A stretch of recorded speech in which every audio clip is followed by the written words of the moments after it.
Welcome to 2 Byte Code. I'm Divyansu Singh, and today in this video we are going to see how we can hide widgets in Flutter. As you can see on the screen, I have this basic screen where I have this "you can't see me" text, and then I have this toggle visibility button. When I press on it, the text disappears. When I press it again, the text will appear. So let's see how we can achieve this in Flutter. Well, to achieve this, we have to use a widget that is called but. Before going further, let me introduce you with the basic structure of this app.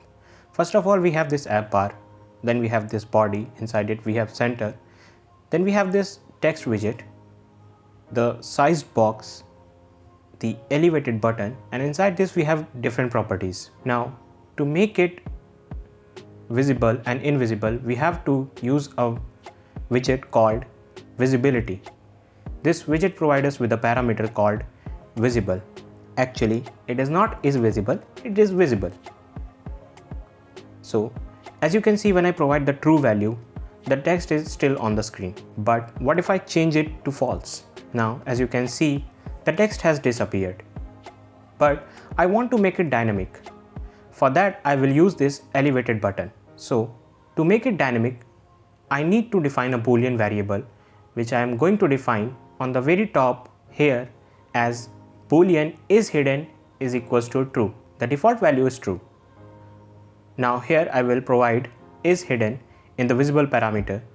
Now inside this elevated button, I will call the set state because I want the state to be changed.